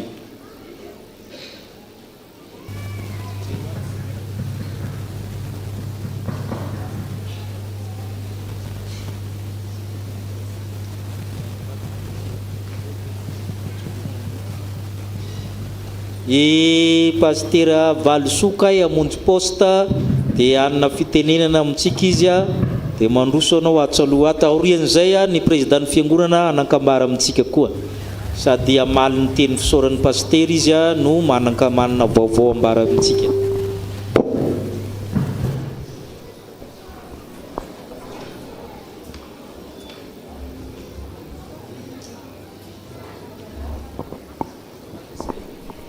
Miandry kely le tany ketsa sady miomana.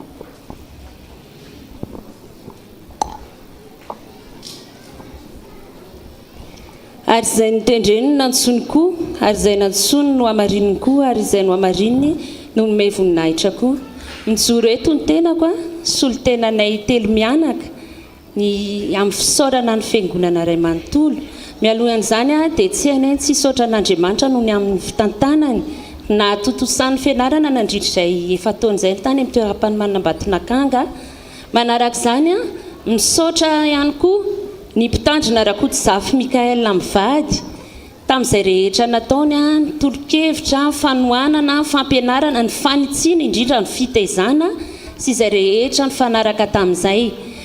Misaotra ihany koa izahay ny braony fiangonana sy ny tarihan'ny filohany na ny teo aloha zany na ny amperinasy tamin'izay rehetra endrim-panohanana nataonareo taminay na tamin'ny fitondranam-bavaka na tamin'ny fampitaovana. Ny sampana sy ny sampanasa ary ny fikambanana tamin'ny fiara-miasa rehetra ny rahana teto dia ankasitrahana indrindra tompoko. Tsy adino ny fiangonana Ray Manontolo tamin'izay rehetra nataonareo taminay. Tao ny vatsy nampitondranareo misaotra indrindra tompoko favoray izay tao ihany koa ny fiarahana, tao ny fanohanana indrindra fitondranareo am-bavaka anay dia hisaorana indrindra. Farany fatsikely indrindra raha misy zavatra nataonay telo mianaka mety hoe nanohana anareo na nahampalahelo anareo dia ialanay tsiny sy hifonanay eo aminareo zany dia mamela anareo koa izahay amin'ny anaran'i Jesoa. Ny vaovao dia voatendry izahay voany andrefana araka ny lazainay teto fa nafindra ny postanay dia nafindra any amin'ny FJKM Mahatsinjo any Mahitsy zany 30 kilometatra miala any Mahitsy. Ary raha sitrapon'Andriamanitra dia apetraka amin'ny alakamisy fa 1 ambin'ny 10 volana septambra ho avy izao izahay anasana ny fiangonana Ray Manontolo Tsiakanavaka amin'ny 7 ny fanompom-pivavahana ny fiangonana FJKM Mahatsinjo dia manantena ny fahatongavanareo ny amin'izany. Misaotra indrindra tompoko ho an'Andriamanitra rero ny voninahitra. Manasa ny filohan'ny fiangonana isika.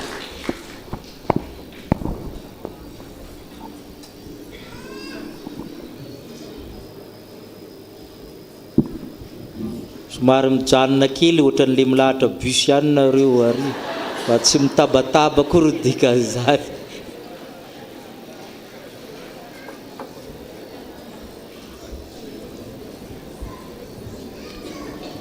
Misandrata amin'ny herinao Jehova o, hira sy akalaza ny herinao izahay. Salamo 120 andininy 17. Amen. Dia mbola mampitombona amintsika ny fahasoavana sy fiadanana avy amin'Andriamanitra ray sy Jesosy Kristy tompontsika. Amen.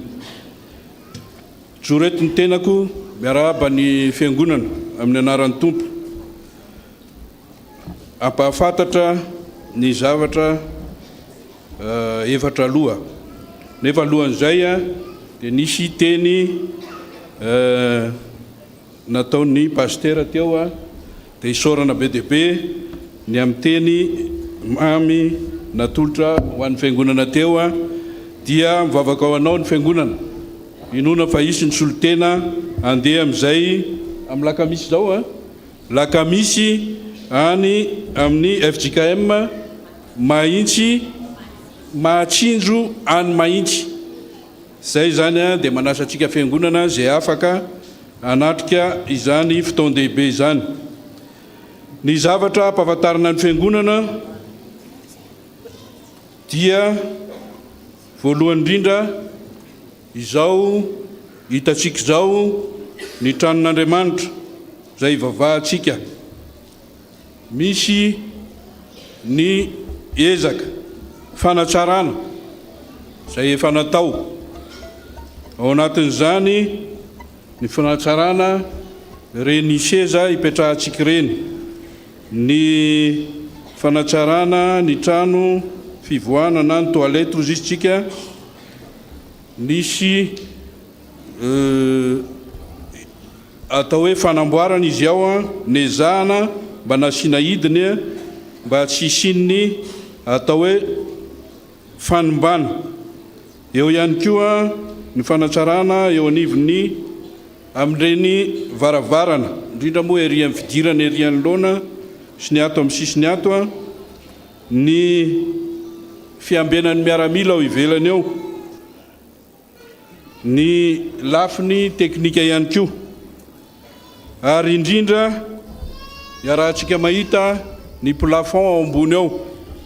Isy zany ny fanamboarana ny plafond izay indrindra no ambara amintsika fa iroso amin'ny fanamboarana ny plafond ny ao amin'ny braon'ny fiangonana sy ny komity teknika.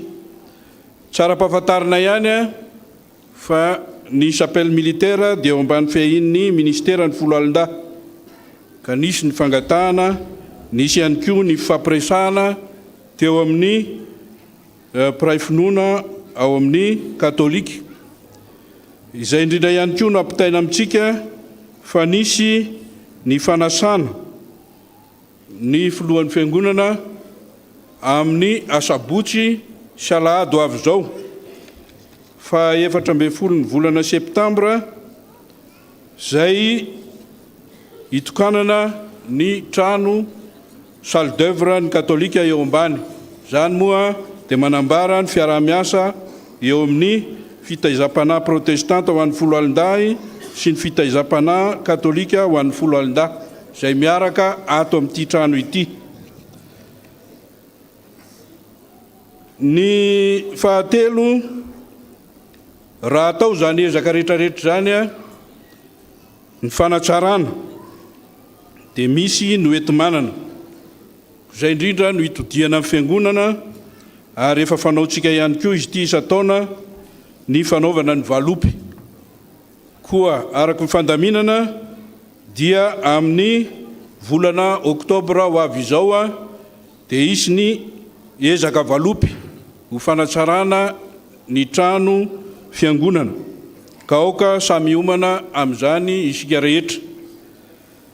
Araka ny efa nambara teo dia isy ny fety ataon'ny pray finoana ao amin'ny katolika amin'ny sabotsy sy alahady ho avy zao dia mangataka amintsika mba tsy hisy fanelingelenana na ny ato am-piangonana na ny eny ambany.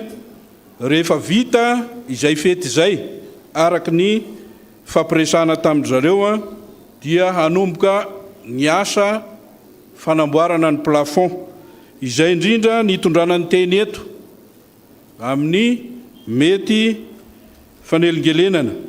Eo ihany koa ny mety vovoka, iarahantsika mahita zavatra ao tapon'ny loha ao no amboarina dia samitsika mitandrina fa isy ny échafaudage, isy ny entana isan-karazany zay ho batainy eo dia samy mitandrina, indrindra ny ankizy arao maso fa dia manahirana ihany amin'ny fanamboarana toy ireny. Zay no ela isy ny komity natsangana ho amin'ny fanatsarana izany fiangonantsika izany, koa mangataka azy ireo iroso eto anoloana ho vakiko ny anarany. Ny ao anatin'izany ny ray aman-drenitsika mpitandrina ny révérend docteur Rakotojafy Mikael. Ao izy ny tena koa général Rakotondrina David Roland, ny colonel Andrinirina Soa Eric Nathanael. Ao ny lieutenant Hertina Mboangy Arnosy mandroso aty anoloana. Andriamatoa Andretahina Josoa, Andriamatoa Rakotonaivo Tiko, Andriamatoa Andrenasolo Juvin, dia ampahafantarina antsika ihany koa moa zany a fa araky ny fandaminana dia misy komity toy izany ihany koa ao amin'ny mpiray finoana amin'ny katolika. Reo zany a no komity andrindra izany ezaka fanatsarana ny trano fiangonana izany a dia mangataka ny pasteur hitondram-bavaka ireo komity ireo. Angana isika fiangonana. Misaranao zay Tompo, azoanay manatsara ny fiangonana, trano ivavahanay, trano mahatamananay, hitezanay ny olombanona. Kehitriny hanomboka ny asa zay tsy ho ela afaka herinandro. No Andriamanitra omba azy ireo ahery amin'ny tenitra amin'ny asa, iara-iasa amin'ny orinasa anao ny trano ahita hevitra tsara hitarika anay. Tahiny izay rehetra tao, nisy ny zavatra tsangana tamin'ny mpiangonana, fitaovana maro samihafa, arovo ny fahasalaman'ny tsirairay avy, arovo amin'ny loza. Ny fiara-miasa amin'ny rahavavy katolika petraka ambany fahasoavanao, io koa ny fanjakana izay miahy anay. Ka matoky izay fa omenao zavatra tsara izay, hevitra tsara, fankatiavana, fampandrosoana ny asanao ety an-tany, fanatsarana ny fiangonana.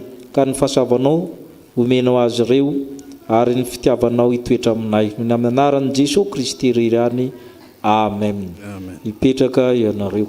Dia manasa ny ireo filomboninahitra zany andray tanana azy reto. Mbola tsy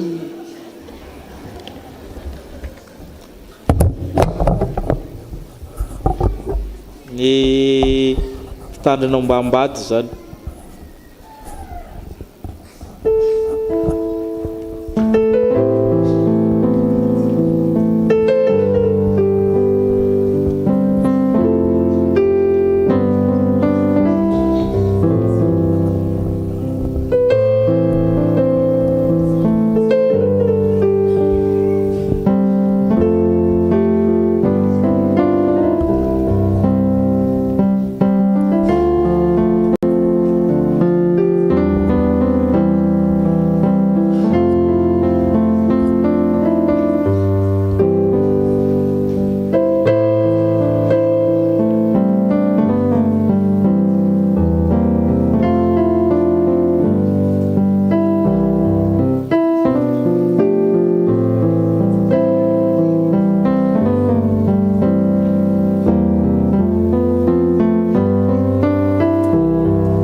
Afaka miroso amin'izay ilay milahatra téléphérique.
afaka mandroso ny avaorianao varimbarina angaman'zao.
hira fanampin'ny fahinina amin'ny 20 nisy nangataka.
Leno amasinina fanambadiana omaly raha ao dia mitsangana zareo manko ohatrany tsy eo ny fahalalako azy. Mitsangana isika n'olona ny rakitra.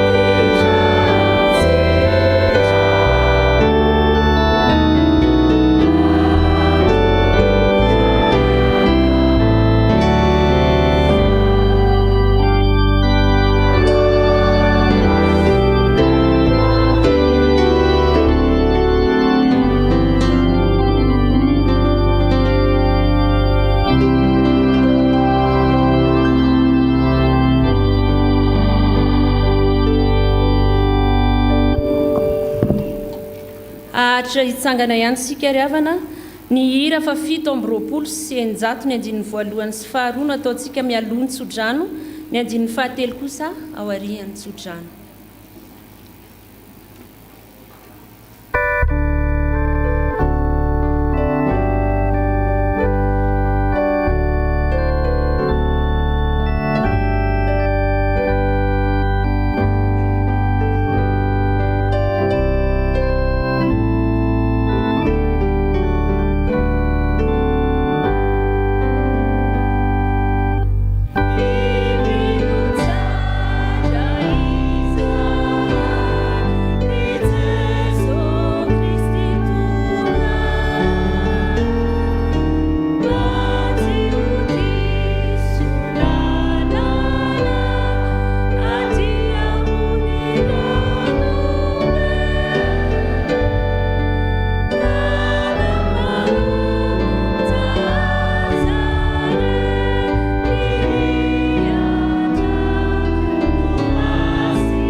indray sy nitsodrano izay ho tononona aminao amin'ny anaran'i Jesosy fa ho tanteraka aminao zany manao hoe Jehova no mpiaro anao, Jehova no fialofanao eo amin'ny ankavananao. Masoandro tsy hamely anao noho ny andro, na ny volana noho ny alina. Jehova hiaro anao amin'ny ratsy rehetra. Eny, hiaro ny fanahinao izy.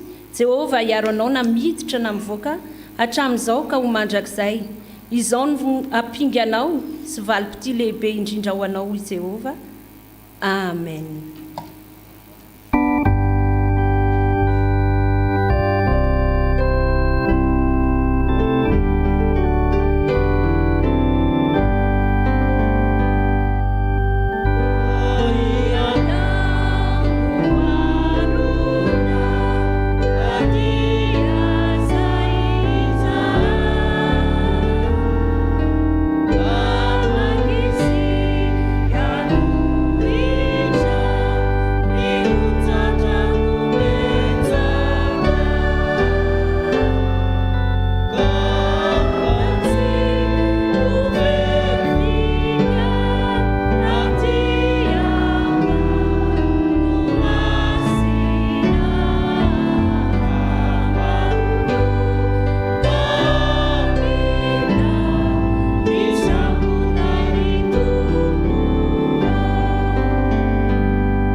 Petraka hivavaka mangina isika.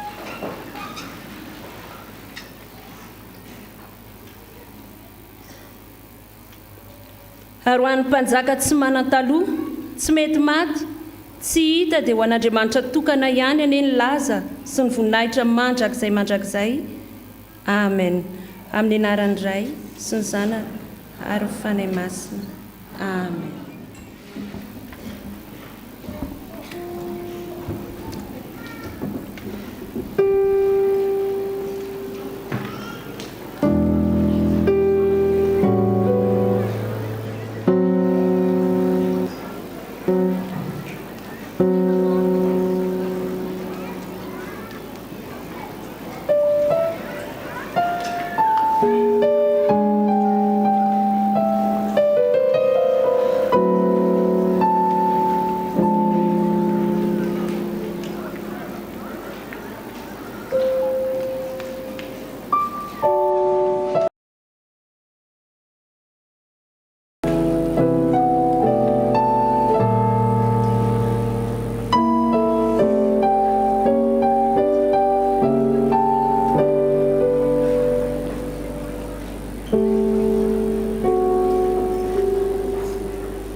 Ary ny finoana dia fahatokina amin'ny zavatra antenaina fanehoana ny zavatra tsy hita. Finoana ny nanafenany ray aman-dreny Mosesy nanafenana Mosesy 3 volana raha vao teraka izy satria hitany fahazaza tsara izy ka tsy natahorany didin'ny mpanjaka. Finoana ny nandavany Mosesy tsy atao hoe zanaka vavin'ny mpanjaka, zanaky ny zanaka vavin'ny mpanjaka rehefa lehibe izy satria ny safidy nitondra fahoriana miaraka amin'ny olon'Andriamanitra izy. Finoana ny nandozany mihitsy any Egypta ka tsy natahorany fahatezerany mpanjaka fa naharitra mahitany tsity izy. Finoana ny tandremany zanak'Israely ny Pasika sy namafazana ny raha fandrao atratra azy ny fandringanana ary dia navotana avy tany ranomasina mena izy ireo. Velatra manoloana antsika zao fanasana masina izao, maneho izany famafazana raha zay manambara ny rany Kristy zay ambarany reto famantana reto koa asandrato amin'ny tompo ny fonareo. Tananao vinan'ny tompo na misaotra ny Kristy za tompon'ny tompo mpanjakany mpanjaka, Andriamanitra avy amin'ny Andriamanitra. Dia feny fiderana azy anandanitra no nitena bima sy ny sira vy mirakitry ny elany, ny ariky anjely, ny mpaminany, ny apôstôly, ny martiora mianta aminao zay tompo. Mba azy ombona ny feny marobe anandanitra ka hisantatra ny fanjakana sy ny fibiana masina manao hoe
tsika nyteny fanorenana zao sakramenta masina izao.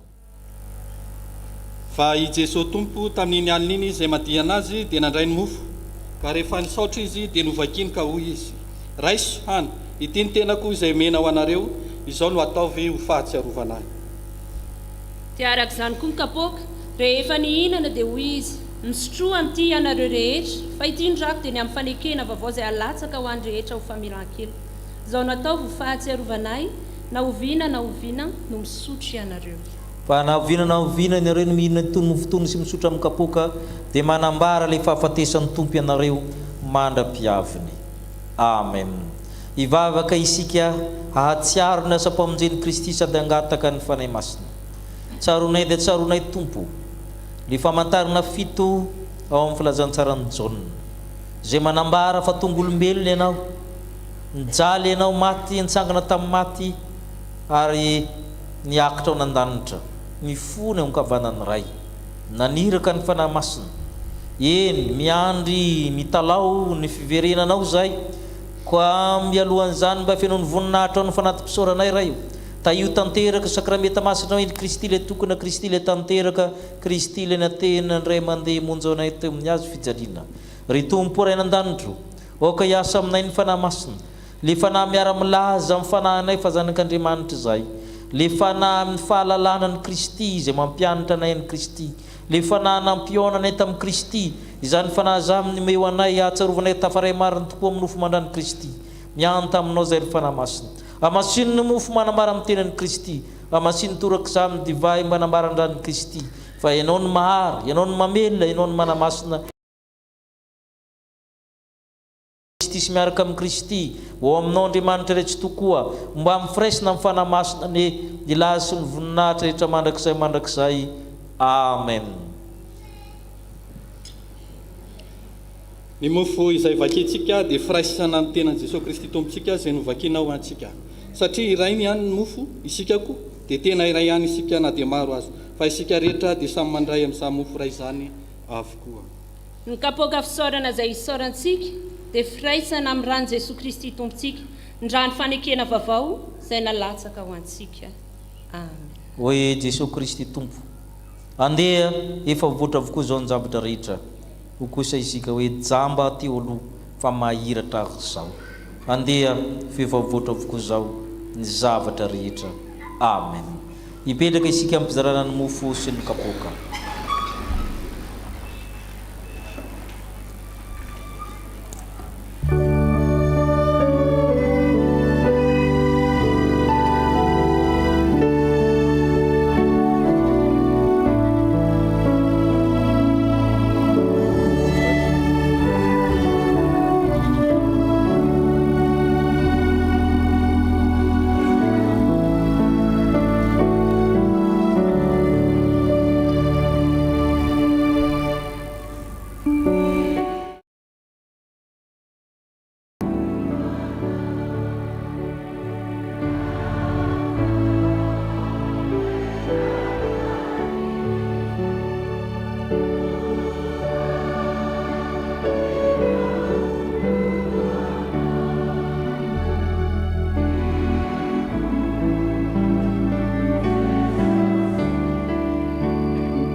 Kazarao mireo faniona tamin'i Jesosy, mahalala an' Jesosy ka nandray ny fahazavany. Amen. Amen.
hoe isika iombo-po amin'ny faneretena manao hoe tompo tsy mendrika ny atao hoe zanakao aho tompo tsy mendrika ny idiranao ambany tafitrano tompo tsy mendrika ny tsimpona izay tsongotsongony latsaka avy amin'ny latabatra ao akora kanefa ho ianao izay manantona tsy mba ho lavony. Amen. manome zamofonaina tompo ao tanjakay.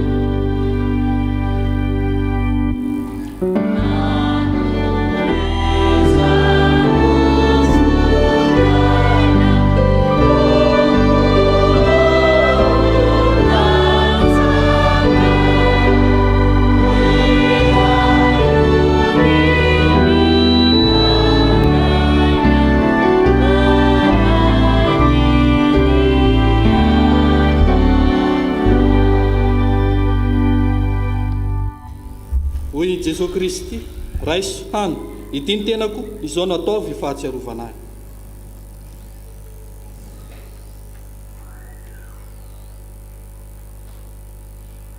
Jesosy no ranao soa no nataonao avotray.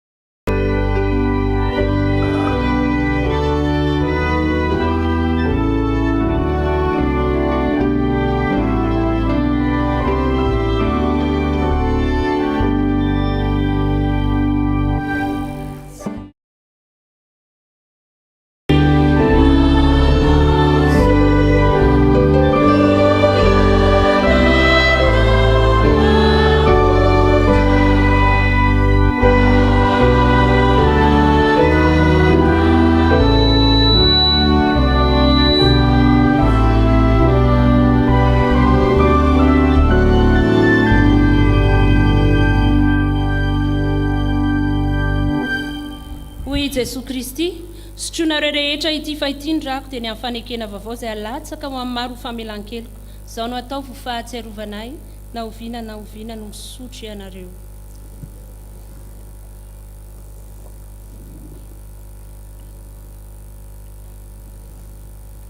Misaotra anao izay tompo, fehivina arak'izay mety izao sakramenta masina izao. Any mpanahy mahavoky ary sakafo mifanjakany lanitra. Maranatha, avia Jesosy tompo. Amen. Hoy ny apôstôly masina amintsika. Fa isika tsy naman'izay mihemotra ho amin'ny fahaverezana, fa naman'izay mino ho amin'ny famonjena ny fanahy. Amen. Ipetraka amin'ny fifaliana isika ihany ny rakim-pisaorana.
ianareo aneny tompo ka iaro anareo mpamirapiratra mitavana aminareo aneny tompo ka iandro anareo nanatra mitavana aminareo aneny tompo ka anome anareo fiadanana.